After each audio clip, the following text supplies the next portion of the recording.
parte del linfoma, de leucemias, que es un poco más extensa, pero a la vez engloba parte de lo que puede ser el comportamiento o la extensión del linfoma, ¿ya? Entonces, siempre la universidad nos pide qué competencias debemos alcanzar.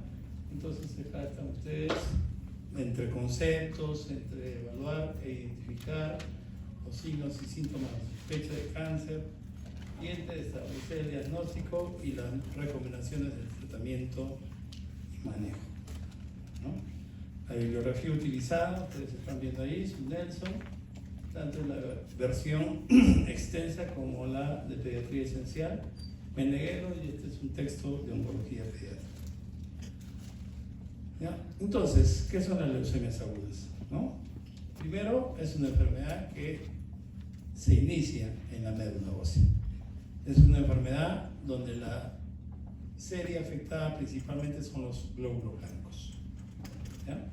Entonces, y se caracteriza porque hay una proliferación maligna de estas células neoplásticas, hematopoyéticas inmaduras de tipo blástico. Generalmente en la médula ósea ustedes van a encontrar esto. Han aspirado los glóbulos rojos, los glóbulos blancos y las plaquetas por ahí, ¿no? En poca cantidad, obviamente. Es normal que en la médula ósea se encuentre menos de 5% de blastos inmaduros. Eso es normal, es parte del crecimiento y diferenciación de la médula. Entonces, pero en la médula, en las leucemias agudas, ocurre un desorden clonal. ¿Qué significa clonal de esta célula pluripotencial o célula madre? Que es una proliferación de una familia de muchas células genéticamente idénticas, todas ellas descendientes del mismo progenitor. O sea, si esta tiene una alteración o sufre una alteración, las siguientes, digamos así, los descendientes van a ser iguales, ¿no? Si se trata de un precursor linfoide, va a ser una leucemia linfoblástica aguda. Si es un precursor mieloide, es una leucemia mieloide aguda, ¿no? Entonces, ahí está claro el concepto. Entonces, ¿por qué la tocamos? Porque son las neoplasias más frecuentes en niños. Más o menos representa entre el 35 y 40%. Se dice que al año en Estados Unidos, esto todavía es una estadística anterior, ¿no? Ahora debe estar un poco más, 2.500 a 3.000 casos por año, diagnósticos nuevos. Y en Europa, alrededor de 5.000. En el INEM, hasta el 2016-17 había un 38%, casi 500 casos por año. Esto ha aumentado, más o menos está cerca de 800. ¿No? Es un tema, es una patología que ustedes van a ver en el primer nivel de atención. Recuerden que ustedes terminan su formación pregrado, se titulan, hacen el SERUMS. En el SERUM mismo, o cuando trabajen en el primer nivel, van a encontrar a uno de estos pacientes en su debut o en su tratamiento, como cualquier complicación que se pueda presentar. Desde el punto de vista clínico, las leucemias se pueden clasificar en agudas, crónicas y congénitas. ¿Por qué agudas? Porque van a existir gran cantidad de células muy primitivas, muy inmaduras en la médula ósea, malignizadas, denominadas blastos patológicos específicamente, ¿no? Leucemias crónicas, donde en la médula ya se encuentran diferentes estadios de maduración de estas células neoplásicas. ¿Y por qué la diferencia entre agudas y crónicas? Las agudas porque empiezan con un cuadro más aparatoso. Las crónicas porque la evolución es gradual, ¿ya? Más que todo tiene que ver con eso, entre agudo y crónico. Congénitas, porque se van a diagnosticar dentro de los 28 días de vida del recién nacido. Casi siempre es con estirpe mieloide aguda. Entonces, este es el stem cell, la célula madre sanguínea, que da dos progenitores tronco, digamos así, la célula madre mieloide, la célula madre linfoide, y de la célula madre mieloide se diferencia en glóbulos rojos, en plaquetas o todos los granulocitos, ¿no? Eosinófilos, monocitos, basófilos, etc. Y acá el linfoblasto, que es el precursor anterior, nos va a dar todas las especies o series o estirpes de los linfoblastos, B, T y NK. Muy bien. Entonces, ¿cuál es la patogenia? La patogenia es porque todos tenemos protooncogenes, que son los genes que normalmente se dividen, hacen un ciclo celular, tienen una apoptosis, ¿no? Una evolución y una muerte programada, y eso lo tenemos todos, pero acá ocurre un desorden, se activan oncogenes. Cuando estamos hablando de oncogenes, ya son genes que tienen la capacidad de producir una especie o un tipo celular o una clona familiar que tienen un comportamiento propio, una reproducción autónoma, ¿no? Y se da la alteración de los genes supresores o antioncogenes. Estos genes supresores inhiben tanto la siguiente multiplicación de los protooncogenes o la activación perpetua de los oncogenes. Entonces, cuando existe una lesión en estos genes, se altera el crecimiento y la diferenciación celular, lo que constituye la transformación maligna de una clona celular. ¿Listo? Entonces, esos genes leucemogénicos que dan origen a estas leucemias pueden estar alterados, ¿no? Por mecanismos de mutación, que los han visto en las áreas básicas, mecanismos de reordenamiento, fusión a otros genes y de lesión o pérdida, ¿no? Por ejemplo, en leucemia mieloide aguda tenemos una teoría, una hipótesis de la doble alteración, ¿no? Descripción de dos clases de mutaciones cooperantes, hipótesis para leucemia mieloide aguda. Acá una clase de mutación 1, ¿no? Donde confiere a las células proliferación y ventaja en la sobrevida, pero no afecta a la diferenciación. O sea, acá ya no va a haber apoptosis. En la mutación del caso 2, primariamente se compromete la diferenciación y subsecuentemente la apoptosis. O sea, quiere decir que una célula nace con unas características propias, se va diferenciando, ¿no? Va creciendo, llega un momento en que ya no sigue su ciclo celular, ya no envejece. Por alguna orden, alguna señal de los genes, para la diferenciación y queda en ese estado inmaduro. Entonces, va la siguiente reproduciéndose y no llega a completar su ciclo celular de apoptosis, no muere.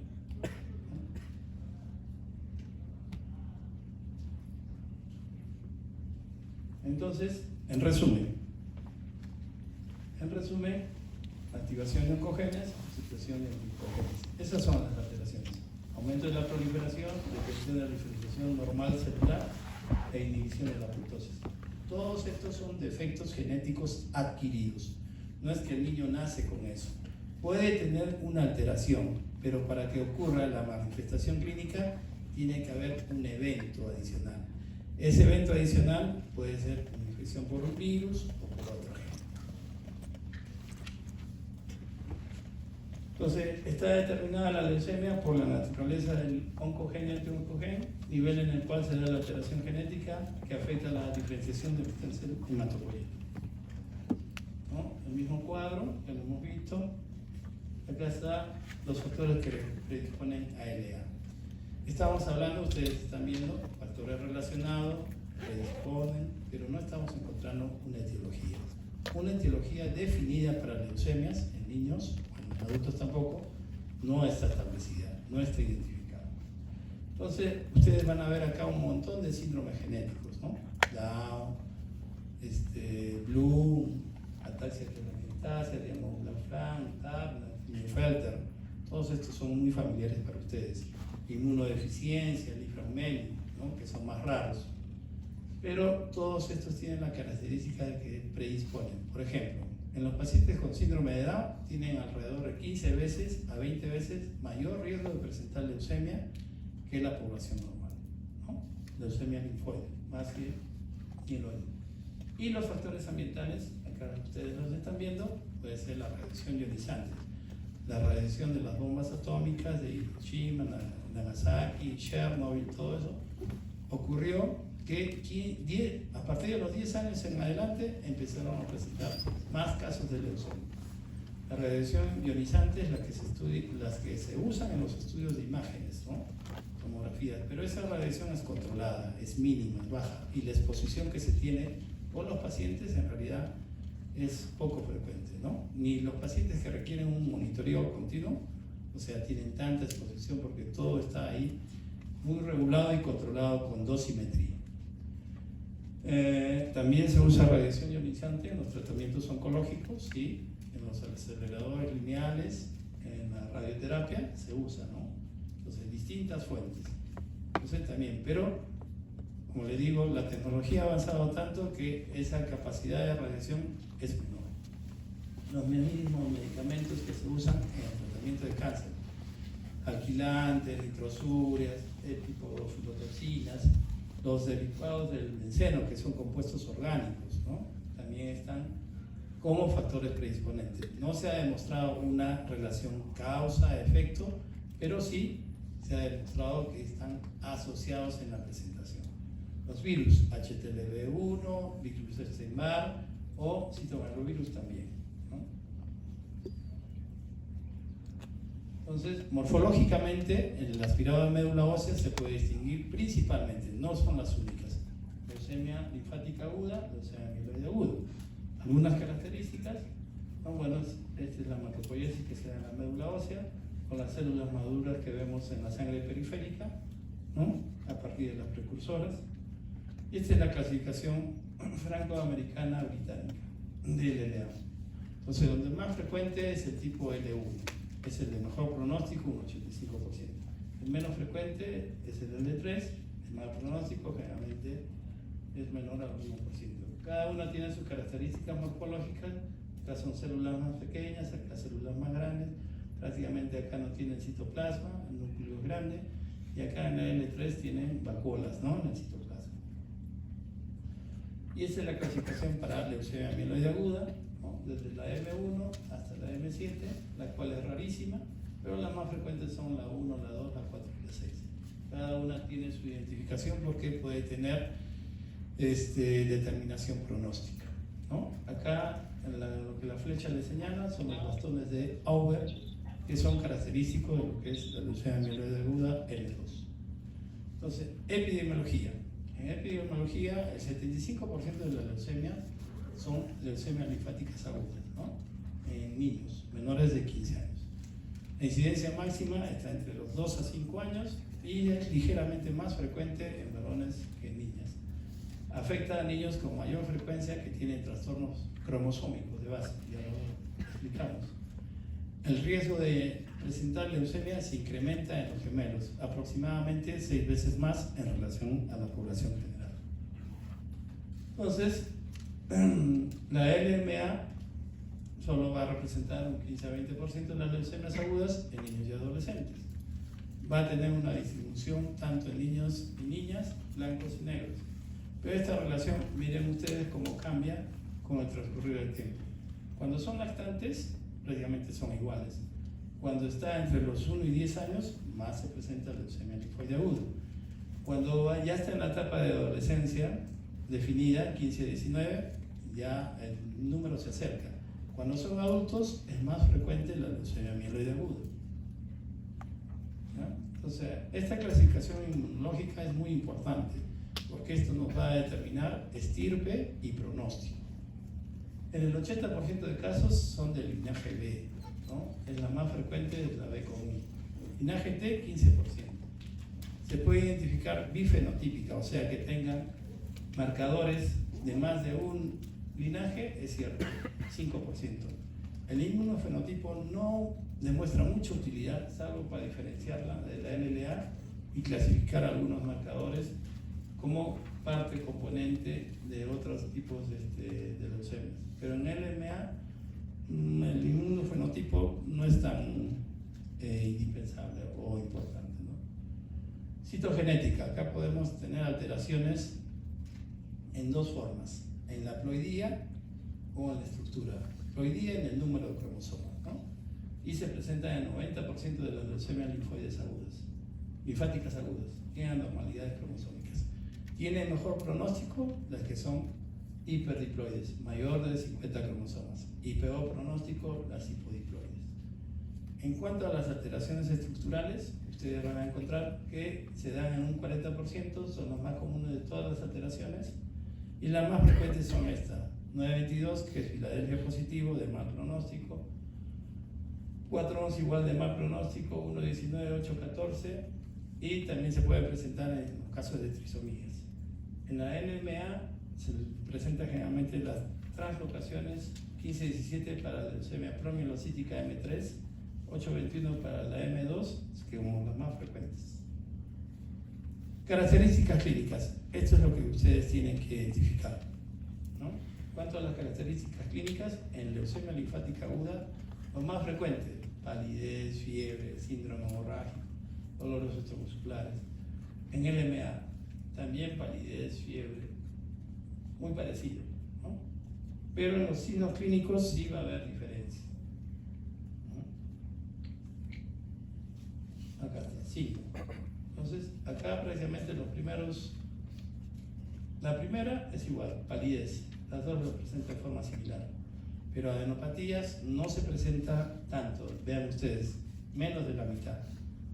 En lo que es hepatosplenomegalia están muy similares, ¿no? Trastornos hemorrágicos también similares. Fiebre sin infección, que solo puede ser parte de la actividad de la enfermedad neoplásica, ambos la van a presentar. Síndrome infeccioso de por sí, también hasta un 20% de casos. Pero lo que tiene acá, hiperplasia gingival, es algo no característico, pero sí que puede ser distintivo, ¿no? Ese crecimiento de las encías puede darnos indicativos de que es LMA. Otros signos pueden ser dolor óseo objetivo. Hay que diferenciarlo bien de lo que son los dolores óseos de crecimiento. Acá hay una cosa, que las molestias o todas estas manifestaciones pueden ser comunes en algunos periodos o etapas de la vida del niño. Anemia pueden tener durante los primeros 2 años, ¿no? Sobre todo en el primer año, la anemia fisiológica, la anemia del lactante, etc. Por infección pueden tener fiebre, pueden tener anopatía por infecciones virales, puede estar crecido el hígado, sí, por una hepatitis, ¿no? Pueden tener fiebre sin necesariamente tener una infección definida, también. A veces procesos virales iniciales u otras enfermedades. Entonces las manifestaciones en las leucemias no son específicas. Lo que va a determinar va a ser la evolución, el aumento o la persistencia del síntoma. Eso es lo que determina la sospecha para corroborar con el estudio clínico, con el estudio laboratorial. Entonces, ya habíamos adelantado algo, las leucemias malignas no permiten la expresión de las células normales en la médula ósea. El mismo cuadro, ahora se entiende mejor. Vean ustedes cómo los linfoblastos van proliferando en la médula ósea y no permite que se manifiesten ni los glóbulos rojos ni las plaquetas en forma de coágulo. Entonces, ¿cómo se manifiesta esto? Con un síndrome anémico, hemorrágico o infeccioso, principalmente, ¿no? Ahora, leucemia es una enfermedad desde que se presenta, está en toda la economía, en el organismo, no es que es una enfermedad localizada, ¿no? Y como tal, puede llegar a través de la sangre a invadir cualquier órgano, cerebro, testículos, hígado, mediastino, en realidad todo, compromiso de pares craneales, alteraciones visuales, riñones, ovarios, síndrome de vena cava, todo puede invadir leucemia, es una enfermedad sistémica. Manifestaciones clínicas, esto lo han visto probablemente, las petequias, las lesiones puntiformes, ¿no? Que no desaparecen a la digitopresión, ¿no? O las equimosis, lesiones más grandes, moretones, que igual se comportan las extremidades en el cuerpo seco. Acá está demarcado o pintado la hepatomegalia y la esplenomegalia, ¿no? De distinto tamaño de acuerdo al examen. Ectima gangrenoso son manifestaciones de lesiones en la piel producto de una infección por pseudomonas, ¿no? Eso también puede ser, no es lo usual, ¿no? Lo usual es que en la piel ocurra infecciones por gram positivos o a veces anaerobios, pero más raramente. Entonces, habíamos hablado de las manifestaciones clínicas de leucemia aguda. Ustedes tienen acá, ¿qué es lo que presenta este niño? Parálisis facial. ¿Qué lado? Izquierdo. Él está cerrando el ojo, acá no lo puede cerrar. El surco nasogeniano está dibujado en el lado derecho, en el lado izquierdo nada, y la comisura caída, ¿no es cierto? Entonces, en leucemia mieloide aguda, acá ustedes pueden tener otro tipo de manifestaciones. Cloroma orbitario. Es un término antiguo, pero cuando ustedes encuentren un aumento de volumen del párpado. Estos ojos no son iguales. Aumento de volumen del párpado, ¿no? Como que se está saliendo una proptosis, ¿no? Y cada vez se va achicando el ojo, entonces probablemente ese niño pueda tener un tumor. No necesariamente leucemia amiloide aguda, puede ser cualquier otro, de retinoblastima, etc. Hemorragias mucosas. Plaquetas intervienen en la primera fase de la coagulación, ¿no? De la hemostasia. Entonces hacen el tapón plaquetario. Entonces, ¿dónde actúan las plaquetas? Principalmente en zonas mucocutáneas, ¿no? Hipertrofia gingival, que ya la mencionamos, puede presentarse como cuadros de dificultad respiratoria, cuadros de síndrome obstructivo bronquial, con sibilancia, todo eso, por compromiso del mediastino, que compromete vasos y estructuras grandes de lo que son los bronquios principales o secundarios. Diagnósticos. Bueno, los datos laboratoriales van a ser importantes y se van a manifestar como signo de insuficiencia medular. Generalmente, anemia y trombocitopenia. Los glóbulos blancos pueden estar bajos, normales o altos, con un ligero predominio siempre, un ligero predominio importante de lo que son los linfocitos. Hay que tener cuidado de que no se confunda con que fuese una virosis, ¿no? La virosis también hay una inversión de ese hemograma. Aspirada de médula ósea y a veces la biopsia medular va a ser la que confirma o hace el diagnóstico. El estudio de líquido cefalorraquídeo para ver extensión de enfermedad dependiendo del tiempo y otros exámenes de extensión, generalmente imágenes, ¿no? Radiografía, ecografía, tomografías, según sospecha de compromiso de algún órgano.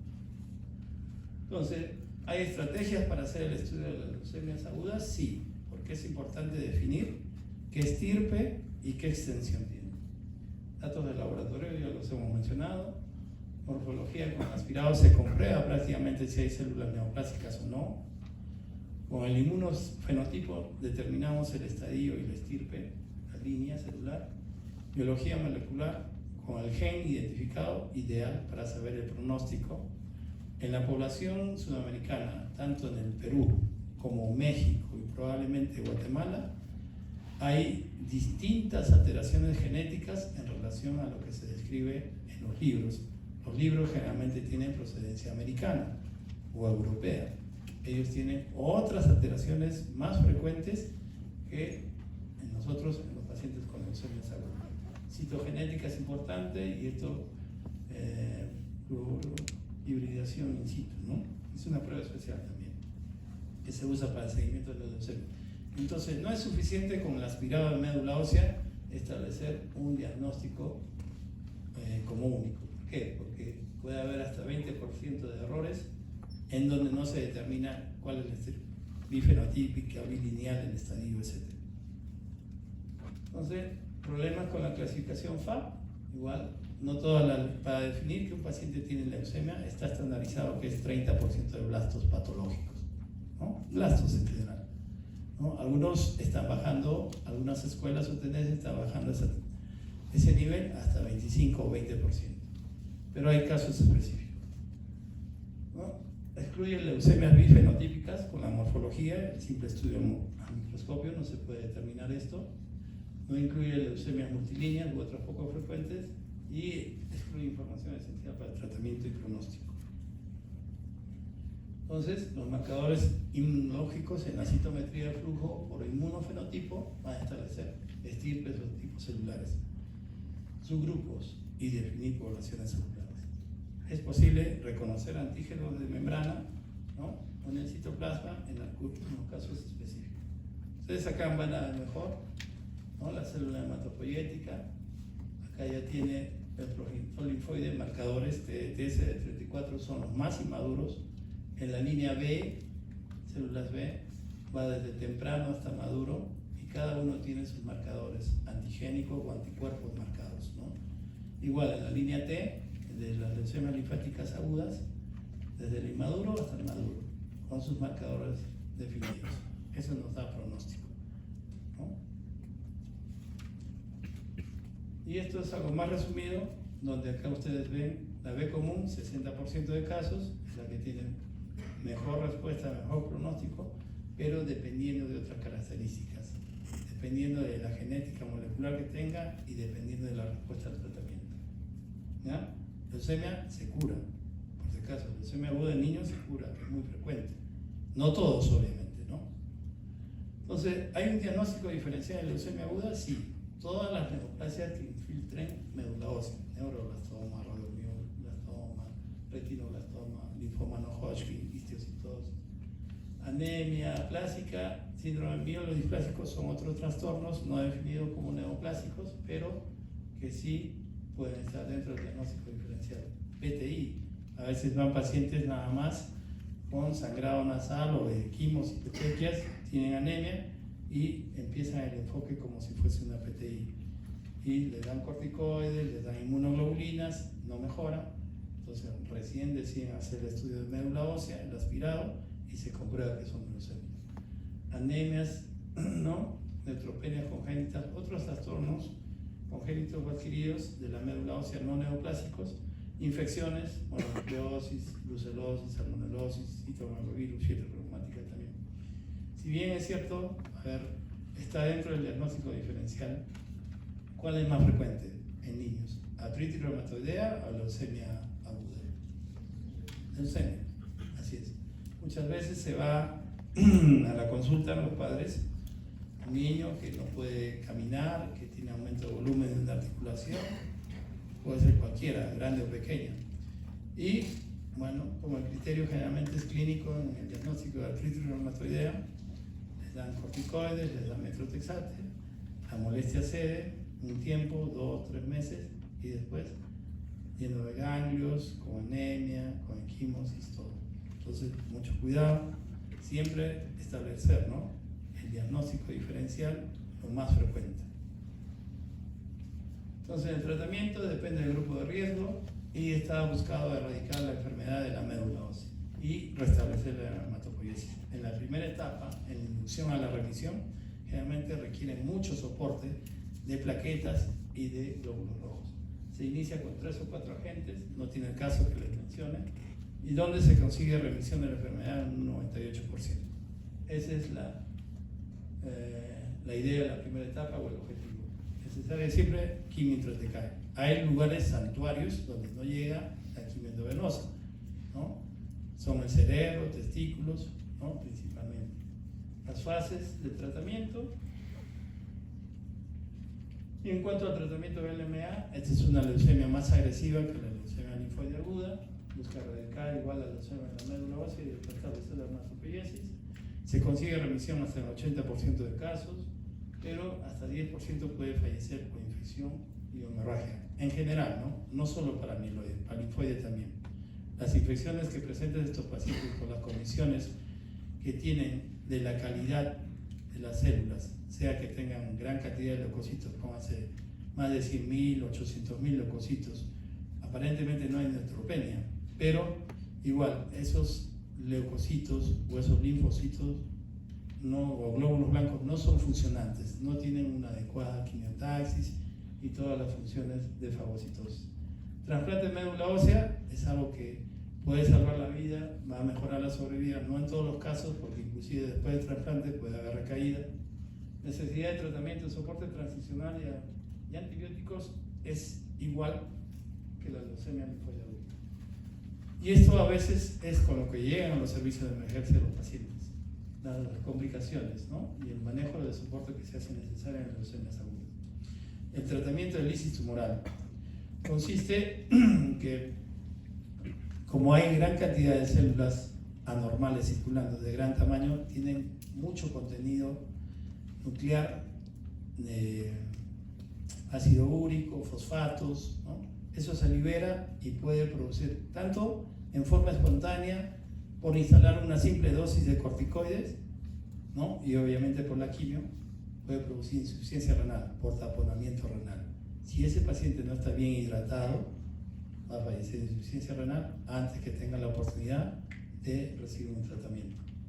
Síndrome obstructivo de vena cava superior, les mostré la imagen de infiltración del mediastino, donde se puede confundir con un cuadro de asma, de síndrome obstructivo bronquial. ¿Qué se hace? Se le da las inhalaciones, se le pone el corticoide a cualquier paciente con obstructivo bronquial. Pues sin embargo, no es eso. En la placa vemos que hay una masa tumoral. Entonces, mucho cuidado, y ahí se puede desencadenar un síndrome de lisis tumoral también. Fiebre neutropenia es lo que tienen los pacientes con leucemia, mayor posibilidad de hacer sepsis con un recuento absoluto de neutrófilos menor de 500, o sea, infecciones generalizadas. Puede haber efectos secundarios con la quimioterapia, obviamente, son medicamentos potentes, ¿no?, que afectan no solo la enfermedad, sino los órganos en general. Puede haber cuadros de desnutrición, infecciones severas, complicaciones neurológicas, tal es así lo que les mostré del compromiso del sistema nervioso, o también por el mismo tratamiento pueden haber este cuadro de trombosis, etc. Colocación y manejo del CBC es importante, manejo del dolor. Muchos de estos pacientes vienen con dolor, afectación de extremidades o de columna vertebral. Terapia transfusional es necesaria, plaquetas y glóbulos rojos. Manejo inicial, ¿qué es lo que se debe instalar ante la sospecha de uno de estos cuadros? La hidratación, más de lo normal, ¿no? Más de 1500 a 2000 por día sin potasio, porque va a liberar a estas células potasio intracelular. Medidas para favorecer la excreción de ácido úrico, alopurinol y alcalinizar la orina. ¿Con qué? Con bicarbonato de sodio, hasta 80 microequivalentes por litro, 4 ampollas más o menos. Mantener pH urinario entre 7 a 7,5 es la idea, para que no precipiten los cristales de ácido úrico o fosfato. Entonces, el pronóstico en LLA, ¿de qué depende? De la edad. Paciente que tiene menor de 1 año o mayor de 10 años, ya de por sí es un alto riesgo. Paciente que tiene mayor de 50.000 leucocitos del diagnóstico, ya es un alto riesgo. Paciente que tiene entre 20 y 50.000 leucocitos es un riesgo intermedio. Menor de 20.000 leucocitos, bajo riesgo o riesgo estándar.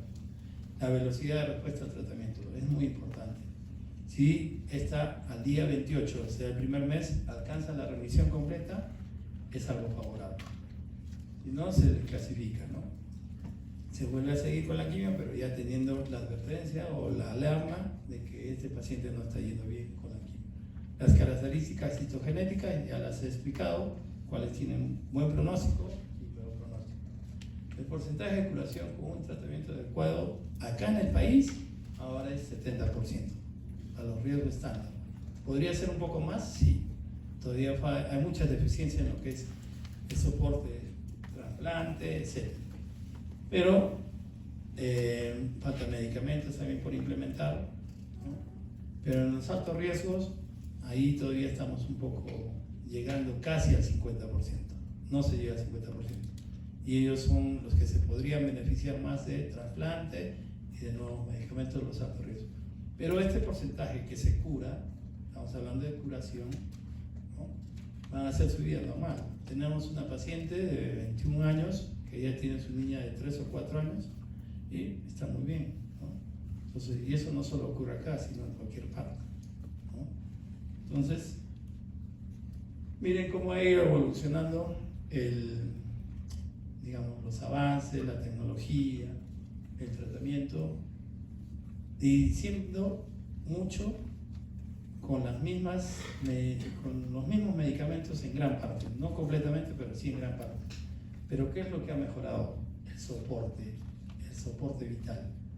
Si no atendemos las complicaciones, neutropenia, sangrados, ¿no?, anemia severa, llegan pacientes con niveles de hemoglobina de 2, de 1, y sin naturaleza de haber tenido pérdidas, ¿no? Desde este año 60, que estaba en 21% la sobrevida, 69 en los 70s, 48 ya duplicó, en los 80s ya 74, en los 90s llega al 81, ¿no? Este es un reporte obviamente americano, donde tienen probablemente todo. Ahora están llegando, si mal no recuerdo, al 95%, ¿no?, de sobrevida. Sobrevida no es lo mismo que curación, ¿no? Sobrevida es un tiempo después de haber hecho el diagnóstico y seguido el tratamiento.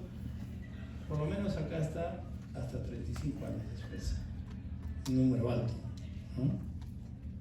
Entonces, linfomas. Esta es una proliferación de células linfoides alteradas que siempre van a ocurrir por fuera de la médula ósea, ¿no? van a representar las terceras neoplasias más frecuentes en niños, ¿no? 15 casos por millón de niños. Son enfermedades casi siempre sistémicas. Al igual que la leucemia, ellos pueden invadir cualquier órgano. O sea, empiezan en los órganos linfoides, pero se extienden de ahí vía hematógena o continuidad a otros sitios. Entonces, los órganos implicados acá son los linfoides, el anillo de Waldeyer, el timo, ¿no? Los ganglios linfáticos, el vaso y la médula ósea. ¿Cómo es la fisiopatología? Dice que por el linfoma las células tienen una división y crecimiento desordenado, ¿no? Sin control, lo mismo que ocurre en leucemias. Por eso le decía que era mejor tratar a lo otro para entender esto más. Y no tienen una muerte programada, una apoptosis, ¿no? El tumor puede manifestarse en cualquier sitio, puede afectar solo un órgano o al órgano linfoide adyacente o varios. Es capaz de diseminarse, ¿no?, a otros órganos, incluyendo hígado y la médula ósea. Entonces, dos tipos principales, Hodgkin y no Hodgkin. Se deben los nombres a sus descubridores, digamos, a los que los han estudiado más. Pero tienen diferencias, ¿no?, clínicas. En Hodgkin es una enfermedad resultante de la expansión clonal, nuevamente clonal, de la célula linfoide. Constituye el 6% de los tumores infantiles y acá puede estar implicado el virus herpes humano 6, citomegalovirus y Epstein-Barr. Epstein-Barr es muy importante, ¿no? Entonces, ¿cómo es la epidemiología? Los pacientes menores de 10 años son con mayor frecuencia varones. En otras realidades, en países desarrollados tienen dos picos de mayor presentación, mayores de 15 años y mayores de 55 años. Acá no, acá son menores de 10 años. En vías de desarrollo, lo más frecuente es en niños pequeños. Una causa es desconocida, igual que la leucemia aguda. El riesgo es mayor en gemelos y familiares de primer grado. Etiopatogenia. Acá juega un papel importante lo que es la célula Restemper, que es una célula de origen B, linfoblasto de origen B. Y esto es patognomónica linfoma de Hodgkin, ¿no? Se va a originar en el tejido linfoide y se va a propagar a otros ganglios adyacentes o se puede diseminar vía hematógena, pudiendo afectar cualquier órgano del sistema reticuloendotelial, ¿no? También la médula, el hueso o el cerebro, ¿no? La célula de Restemper, acá está, con el linfocito normal, ¿no? Es la que solo afecta al linfoma de Hodgkin. En un 2% estas pueden producir más que todo alteraciones a nivel del sistema de vigilancia inmune. Son clonas de origen B, presentadores de antígenos que se originan en centros germinales linfoides, secretan poderosas citoquinas, principalmente las citoquinas 1 y 6, que son las que producen fiebre, promueven el crecimiento y evaden la vigilancia inmunológica, ¿no? Esta es la clasificación de la Organización Mundial de la Salud. Hay un linfoma de Hodgkin nodular de predominio linfocitario y el otro grupo es el linfoma de Hodgkin clásico, que tiene 4 variedades, ¿no? Las variedades más frecuentes, acá esclerosis nodular en el 70% de adolescentes, ¿no? Entonces, y acá también está lo que es celularidad mixta. Es bien raro esta asociada a SIDA en niños, pero puede ocurrir. En los pacientes que tienen SIDA puede ocurrir, ¿no? Se dice que es asintomática la presentación clínica porque simplemente se trata de una masa indolora, algo gomosa la textura, o puede tener una presentación con síntomas B, ¿no? Sudoración nocturna, fiebre inexplicable en mayor de 38, pérdida de peso mayor de 10% en los últimos 6 meses. Otras manifestaciones: no hay sensibilidad a la palpación, son anapatías indoloras, elásticas a nivel principalmente supraclavicular o cervical. Encontrar hepatosplenomegalia es infrecuente en Hodgkin, ¿no? Puede producir cuadros de dificultad respiratoria por compromiso del mediastino, afectación ganglionar a nivel del mediastino, sí. Puede tener derrames pleurales cefalocáricos, sí. Puede tener afectación de otros órganos a nivel renal, etcétera, también. Se produce anemia, neutropenia, trombocitopenia, no es lo frecuente, ¿no? Puede darnos cuadros de prurito o dolor que empeora al ingerir alcohol, ¿no? O puede ser síntomas inespecíficos, simplemente fiebre, y no hay un foco definido de infección, ¿no? Este es el paciente que se presenta con la masa. Para eso no es necesario que estén sentados acá, ¿no? Eso lo puede ver cualquiera, una persona común, más o menos a unos 25 o 30 metros, ¿no? En el mediastino puede haber esta imagen, ¿no? Lo normal es que tenga forma de pera, el zapato, el cuerpo sueco, como le dicen, y acá esta zona no debe estar así, ensanchada el mediastino. Estudios laboratoriales de imágenes, afectación ósea, pero lo que da el diagnóstico va a ser la biopsia con marcadores de inmunohistoquímica. Eso nos da el diagnóstico.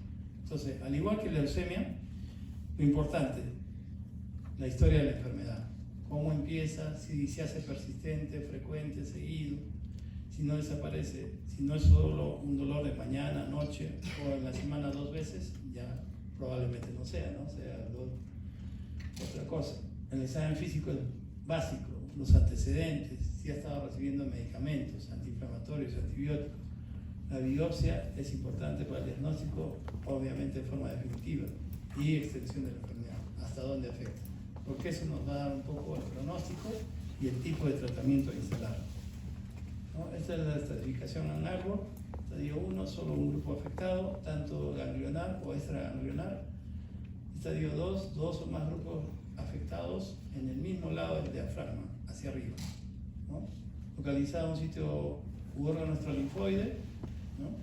El estadio 3, ambos grupos, lados ganglionares afectados en una o más zonas ganglionares u órganos extralinfoides, incluido el vaso. Y el estadio 4, afectación difusa de uno o más órganos extralinfoides con acompañamiento de afección ganglionar o no. Puede infiltrar la médula ósea, el cerebro, el hueso, todo.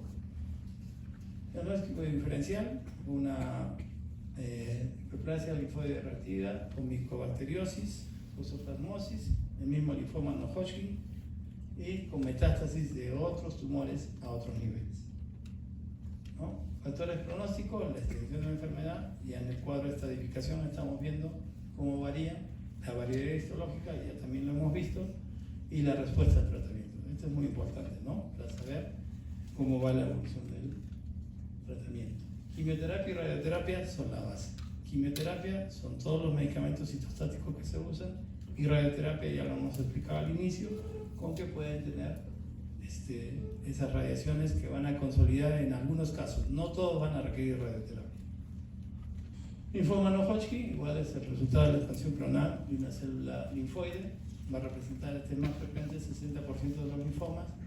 Se originan en precursores linfoides de médula y de timo. 10.5 casos por millón en Estados Unidos nuevos diagnosticados, y la mediana de presentación es 5 años.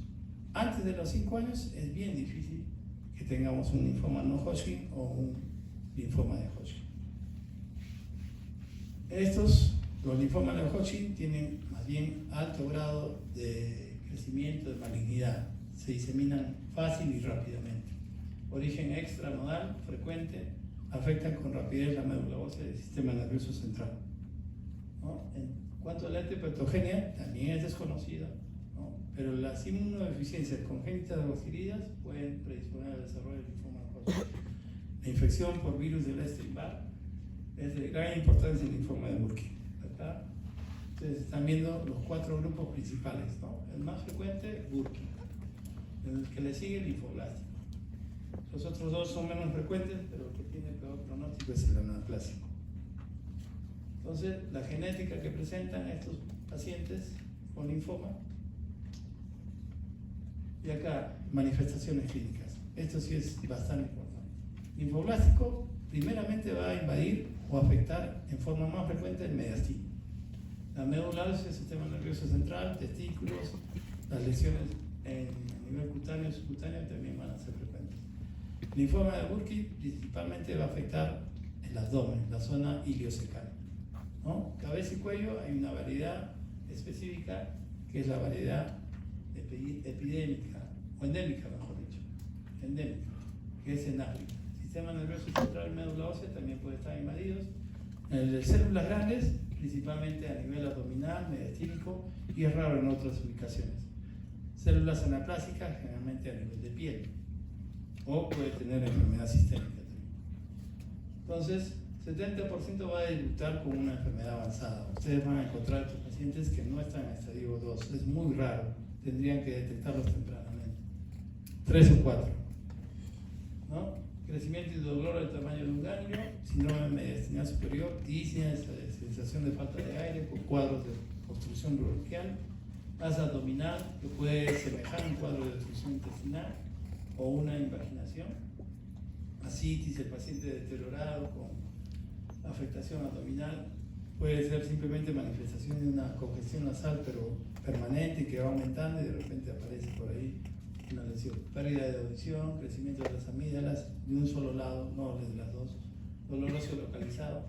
Hay otras manifestaciones especiales que pueden ser muy aparatosas, paraplegia, ¿no? Compresión de la médula espinal, síndrome de lisis tumoral con insuficiencia renal aguda. Estos son los cuadros, ¿no? Gran distensión abdominal, afectación probablemente uniforme de Burkitt. Acá tenemos una afectación, en la foto no sé si ve, de la amígdala izquierda. Acá esta niña que parece que está muy gordita, pero en realidad tiene una afectación en el maxilar superior derecho, ¿no? Así pueden debutar los pacientes, como si fuesen cualquier otro cuadro, celulitis, un acceso de amígdalas o un cuadro de una ascitis. Entonces, acá las imágenes de afectación del mediastino, ensanchado, acá pareciera que fuese timo, pero dependiendo de la edad ya no tendría por qué tener esa imagen, ¿no? Estadiaje, igual, es muy parecido al lagarto, ¿no? Afectación única, acá cambia. ¿Qué es lo que cambia? Que puede estar afectado a nivel digestivo, la zona ileocecal, ¿no? Con afectación o no de ganglios en el mismo lado del diafragma. Estadio 3, dos tumores, ambos lados del diafragma. El estadio a nivel, el compromiso del tumoral a nivel del mediastino es estadio 3, ¿no? Y cualquier enfermedad intraabdominal primaria extensa para espinal o para menisco.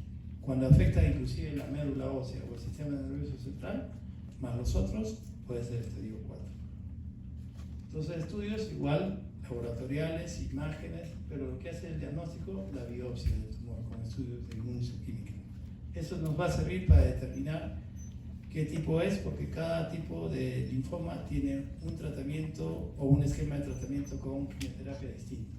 Historia clínica, desde cuando empezó la enfermedad, generalmente la evolución es corta. En el linfoma de no-Hodgkin, generalmente no alcanza el mes, 15 días, 1 o 2 meses. En el linfoma de Hodgkin es más lenta la evolución, generalmente varios meses, 2, 3, 4 meses. La biopsia hace el diagnóstico, hay extensión de la enfermedad que tiene características pronósticas.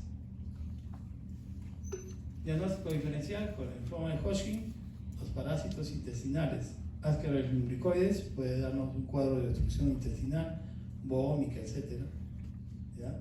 Invaginación intestinal, adenomegalias inflamatorias con procesos virales o bacterianos transitorios o agudos, ¿no?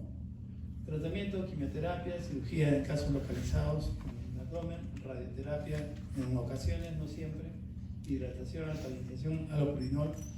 El linfoma no Hodgkin tiene casi el mismo comportamiento de la leucemia, casi, reproducción rápida, replicación rápida. Profilaxis al sistema nervioso central es muy importante. Quimioterapia intratecal con metotrexate es necesaria, porque son santuarios donde no pasa la quimio endovenosa por el peso molecular que tiene, ¿no? Pronóstico depende de la histología, ya les he mencionado. La carga tumoral, el linfoma de Burkitt normalmente se replica cada 12 horas y tiene un crecimiento exponencial. La extensión de la enfermedad también es importante. Por eso, la necesidad de estar alerta. Los síntomas persistentes, progresivos, que no pasan, que no mejoran con el tratamiento, entonces en eso sospechar. Obviamente no todos de ingreso van a ser este cuadro.